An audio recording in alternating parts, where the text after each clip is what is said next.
Welcome to Hiraya Spotlight, where we bring to you the stories behind the storytelling, the characters, the creators, and their visions and dreams. We move on to the second part of our pilot episode, still featuring the exclusive PH release of the movie Borealis, only at the Hiraya Cinema TVCX. Now, on to our next guest. He's made films such as Inertia, Lucid, and My Awkward Sexual Adventure, which is available in over 30 countries. Ladies and gentlemen, Sean Garrity. Hi, Sean. Thank you for joining us. Thank you for having me. Okay, so like I was telling Jonas a while ago, I'm a little bit late to the party, but I really enjoyed Borealis. I thought it was a really good movie. Oh, thank you. That's very kind. Could you share with us what inspired the creation of the movie Borealis? Sure. The movie Borealis is based on a short film that I made called Blind. I got the inspiration from that when I heard the story from a guy who sold RVs, like the big thing. Yeah. So this guy was an RV dealer, and we were talking, and I was talking about his business and just asking him questions. And he talked about what he called like a final rental or an end of life rental that he said was his favorite. And I was like, what's that? And he said, oh, sometimes when people are, diagnosed with cancer or something, or that it's a last chance, and they realize somebody in their family or somebody who loves them realizes that this is the last opportunity to maybe do some things like take a trip. They come and they rent a very expensive big RV, and they take the dream trip that person has always wanted to take. And he told me that he gets a lot of those in his business. People who are coming to rent because their husband is sick and dying, and so they're going to go to see the Rocky Mountains or whatever, before the end of life. And so that just got me thinking. I was like, wow, that's so interesting. And what would that be like? And how would that play out? And how would the trip turn out? And how would they, knowing that the end is coming, the end of something is coming, how would they, work out their issues between them? And what would they sort of talk about? And I think, Canadians, as you probably know, we're very kind of closed people. And so maybe one of the only ways to get us to open up to one another is to lock ourselves together in a vehicle for 3 days. And so we're forced to talk to one another. Yeah, on a road trip. Okay. So every movie, of course, has a different and unique impact on each person. I know that as a viewer, there are movies that have a profound effect on me. But as the director of the movie, what part of the story did you want to emphasize on, and why is that? Well, originally, when I made the short film, for me, I was most interested in the love that we hide from one another. And I think this is true of so many of us, especially in families, that we don't tell each other how we feel a lot of times. And so, there's always something like when someone suddenly dies, you're like, oh, I wished I'd told them how important they were to me. And I didn't. We got together, we played ball, we drank something. And so I really like that idea of these two characters that love each other, and kind of the teasing out of that love and the issues that they have to overcome in order to be able to express that in a way that has some kind of beauty to it. And then of course, at the end, I wanted to frame it in a way that really emphasized the beauty of that sentiment. And when we made the feature film, Jonas took my short and he kind of turned it into something different. And so there was a slightly different, then it became, I think, more about the girl, and her journey and her feelings of self-doubt and her feelings of self-loathing and her, and kind of dealing with that, and her arc became kind of more of my focus on the feature.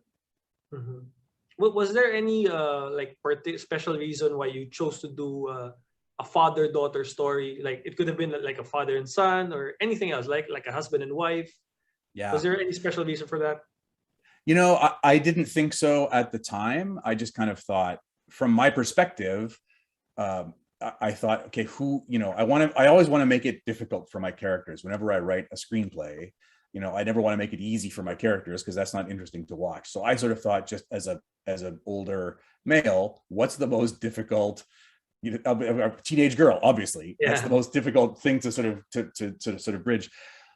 But my wife later pointed out to me that I actually often write about father-daughter stories, and I'm often very affected by stories that I see, films and animation about father-daughter, because I have one kid and she's a girl. So you know, maybe subconsciously there's something there that I'm also very attracted to. So, what was the most memorable part of the production of the movie for you? Was there an incident that maybe you found unforgettable? Yeah, there were lots. You know, I mean, we shot, the end of the movie happens on the coast of the Hudson Bay, which is in the far north of Canada. And it's got a very specific kind of rock and a very specific kind of grass, and there are no trees there because it's above the tree line. But it's a very specific look. It kind of looks like the moon almost. Like it's a really weird looking place.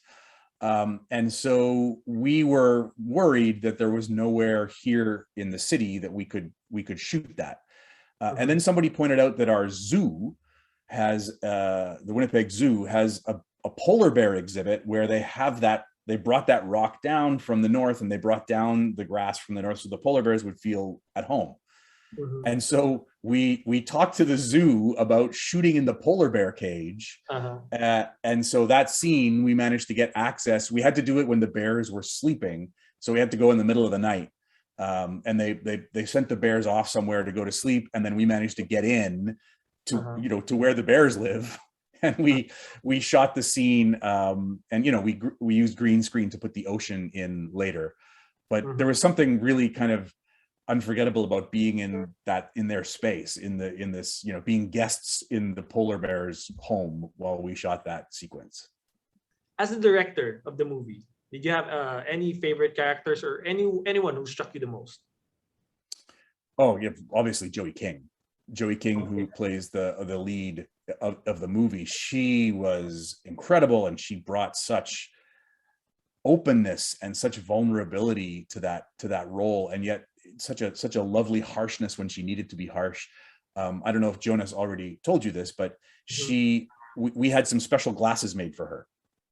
Oh, really? She was very interested. She's such a great actor. She said, I'm very interested in experiencing the world the same way that character experiences the world. Could you help me? And so I went and talked to an ophthalmologist actually. And I told him that, and he said, oh, I could construct for you, if you like, some special glasses. And they just have a little tiny hole. And so when she puts the glasses on, they're kind of covered over here. So they're more like goggles, really. He said, when she puts the glasses on, she will see what the character sees. And he said, and bring them back as you shoot, and we can adjust them so that she sees more and less as she loses her sight. And so she would come on set the first time that we got to any set. So the very first time she got there, she would walk out with those glasses on, and she would like feel her way around, and she would get a very physical memory of the space as a person who has an impairment, right? And then she'd take the glasses off for the actual, you know, shooting, but she had that memory, that visceral memory of what it was like to be in that place and to be worried that you were going to hit something with your knee or with your elbow because you can't see it properly. And she just, you know, she was so dedicated to the craft. It was really, I'm a great admirer of Joey King. Actually, it's very interesting that you said that about the glasses, because there was a scene in the movie. I think Aurora was inside the car, and this is the part where she's slowly losing her vision, right? And I noticed that the acting is markedly different. Like, you can see from her acting that the vision has been reduced greatly, right? Yes. So I don't know if it's something that she was actually doing, or as an audience I was interpreting. Oh no, she was very, very conscious of, like, she had a map of the whole story and what parts of the story she would be seeing what and how her sight would be, and she played it physically very differently every take as her sight changed. And the glasses were just one tool that she used. She used a whole bunch of different tools. She was so focused on getting that role right. And as I'm sure you heard from Jonas, I mean, most of the prizes that the film won were acting prizes for Joey King. For Joey King. Yeah, it's the dedication, you know, it shows, right? Yeah, it really does. Okay. Can you share with us what you like the most about the experience of making the movie? I mean, there are a whole bunch of things. It's always great to work with Jonas again. You know, we've done many films together. We're shooting another film coming up actually in January. And that's always great. Of course, you know, shooting with Joey was fantastic. You know, Kevin Pollak, who played the main bad guy. Tubby. Yeah, Tubby. Yeah. Working with him was just a dream. It was so much fun. He's so much fun on set. And he's a very serious actor, and he also is very serious about sculpting an arc for his character. And if you notice very carefully, he does things differently at the beginning than he does at the end as the character changes, and he's got that all worked out because he's such a professional. But he's been doing it so long that he's always joking around on set, and he does great impressions of other people because he lives in Hollywood and he has all these famous friends, and he does these hilarious impressions. So I know he does a very good Christopher Walken. Yes, he does. Right? Yeah, he does everybody. He does everybody. And so between takes, he was always joking around and always doing impressions and making things just a lot lighter and a lot more fun while we were working. He was fantastic to work with. Yeah, you mentioned Kevin Pollak, right? So we all know that he's a well-known comedian and actor. I was wondering how much improvisation did you allow for the actors? 100%. I mean, I do a lot of improvisation with my work. I actually come from an improvisation background. Oh, really? I was a musician. I worked as a musician before I started making movies. And you know, in music, I was doing jazz. It's all improvisation. And so I've always been very interested in the application of improvisation in work. And, you know, I've made 10 movies, and of those 10 movies, 4 of those movies were completely improvised. So really, wow. Yeah. So the actors had no idea what would happen. I had a plan. I had a treatment for the show, and I knew what would happen scene by scene, but the actors had no idea. And we would work with them improvising. So, you know, I mean, it's interesting. Joey King does not like to improvise. So really? Nope, she was right off the script. That's every word she said was written down. And Kevin Pollak, on the other hand, and also Jonas, the lead, both of them love to improvise. And so, you know, we would do take 1 would be just like the script. And then starting on take 2, we would start to tease out more stuff and add more details and throw in jokes. And sometimes I would suggest stuff, and sometimes they would just come up with stuff. And so we did a lot of improvisation on set. And obviously Kevin is, you know, fantastic at that. You could just turn a camera on and just let him go if you wanted. Really, with the amount of stuff that we had to cut of Kevin, we have a whole separate movie, really, because it was, you know, we gave him opportunities to do that, and he took those opportunities. And, you know, in the end, a lot of it didn't make it onto the screen, unfortunately, but it was so great, such great stuff. Okay. During the production, you mentioned you went to polar bear enclosure, right? So I imagine that was a bit challenging. Was there a particular scene in the movie that you found difficult to shoot? Maybe other than that, or is that really it? That one was tricky. There were a lot of tricky scenes in the movie. The car stuff is always very tricky. Because it's very slow, and you know, you put a camera on the front of the car, and I'm usually hiding in the back seat, so that I'm in the same space as the actors, and I'm doing the sound because there's not enough room for anyone else in the car. So that's always slow. But the polar bear enclosure was specific because there was like bear poop everywhere that we had to be careful of. But also, we didn't realize this. We got all our gear set up, and then at one moment, it was like 2:30 in the morning or something. These sprinklers kind of started to emerge from the wall. These sprinklers came up, and they started to sprinkle water everywhere. And we were like, we were running to like hide the cameras and hide the stuff because we didn't know. Nobody told us. And it turned out that every like 45 minutes to an hour, I can't remember what the exact time was, we timed it, that the sprinklers would come up and keep all the grass wet. So we had to shoot and shoot, but then someone would say, okay, 5 minutes to sprinklers, and we'd stop shooting and we'd cover everything in plastic, and the sprinklers would come up. And then, you know, so that was a challenge, obviously. And within that scene, it was in many senses the most difficult scene. Within that scene, there was also, if you remember from the movie, Jonas gets pushed into the water. Yeah, exactly. Yeah. And he has to act from the water. And this place, I mean, you know, you're looking at the inside of my house right now, but if you looked outside, I mean, we're getting 20 centimeters of snow tomorrow. Like, it's very cold here. And it was very cold that night because we were shooting at this time of year.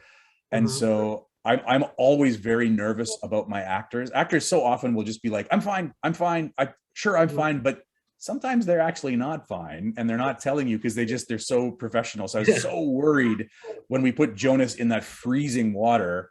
I mean, the water was warm, but not for long. But outside, we could see our breath. It was really cold. And I was very worried that he would get hypothermia or something. And so, you know, we had this conversation where he would do one take and I'd be like, great, we got it. Okay, let's go. Right. And Jonas would be like, wait. Are you sure you have it? Like, do you want me to do it again? Because I can do it again. And I'd be like, well, I mean, it's not perfect, but man, I need to get you out of that water. And he's like, no. Let's do it again. I'm happy to do it again. And I was so worried that I was going to kill him with this freezing water. In the end, of course, I'm very happy with the performances that we got, and I'm very happy that he forced me to shoot, even though when I was nervous he would, you know, die. But you know, funnily enough, I was asking him the same question a while ago. He didn't say. He didn't. I was expecting him to say that the one in the water, right? He didn't say that. But no. I mean, what did he say? What did he say? Tell me what he said. He said something about the same thing, the polar bear enclosure, but he didn't go into that, the water scene. Oh, so cold. Poor guy. And all his clothes are wet, and it's terrible. And we had a camera under the water, and we had all these cameras, but we still had to, you know, there was a stunt man who fell in, but once he was in, you know, we have to get all the different angles and stuff. And yeah, I had a lot of anxiety. I worry about my actors, obviously, a lot. And so I had a lot of anxiety, more than him, maybe. Okay, so Sean, when you saw the entire movie for the first time, what scene made the most impact on you? You know, there's a scene where she said, near the beginning in the first act, she says she's leaving. And he says, no, you can't leave. And she says, well, you lost my dog. I'm leaving. And they're arguing and fighting, and they come downstairs, and he tries to like hug her, and she like hits him with like all her might, and they step back from each other. And there's this moment where something hangs in the air between them that was very real. I thought this change in the relationship, like she hit him. And it felt, when I watched it, I didn't feel it as much on set, but when I watched it, I felt like, oh, wow, this character has never hit her dad before. Like, this is a real turning point in their relationship. And that, especially the pause that they left after the hitting, just felt so full of unspoken, you know, regret and disappointment and blame. And I just I really love that moment. When I saw it, I didn't feel it as much on set, but it was one of those moments that once you're into the close-ups and whatever else, and you know, it's yeah, it really struck me. I remember on the first watch. I wanted to ask you, because by the end of the movie, the agreement was when they reach Churchill, right? They go their separate ways, right? Once they see the Aurora Borealis. So this might be an answerable question, but I was wondering what happens to them after the end scene. Do they stay together? Do they go their separate ways? What do you think happened? Yeah, I don't know. What does happen? You know, I mean, he's such a gambler. He just gambles to get to the next signpost, you know, to get to the next hand. He's not a guy who has any long-term thinking. She has long-term thinking, but he doesn't. It's interesting. They come together. I don't think she would want to leave him, but I think their relationship changes over the course of the film, in that at the beginning she has the role of kid and he has the role of dad, and I feel like over the course of the film that kind of changes. And so I like to believe, maybe optimistically, that they will go on to a life where she is more the responsible one and more taking care of him, because she really undergoes a very, very significant arc in the film. She grows a lot. And now that she's blind, she's going to need someone around to, maybe to be like her seeing eye dog. Maybe that's what it is. He becomes her seeing eye dog. Okay, that's a good answer. Okay, for our final question, and this is also a question we asked Jonas earlier. Hiraya is actually an ancient Filipino word that figuratively means to reach one's dreams. Could you share with us, Sean, what is your Hiraya? My my Hiraya would be to be surrounded by a healthy, happy family, and to have a deep and large group of friends who are around me, and to be healthy. That's it for me. Yeah, that's what most of us want, right? I think so. Yeah. Okay, thank you so much, Sean, for sharing the stories behind the movie Borealis and for joining us for our first episode. We hope you can join us again soon. Yeah, me too.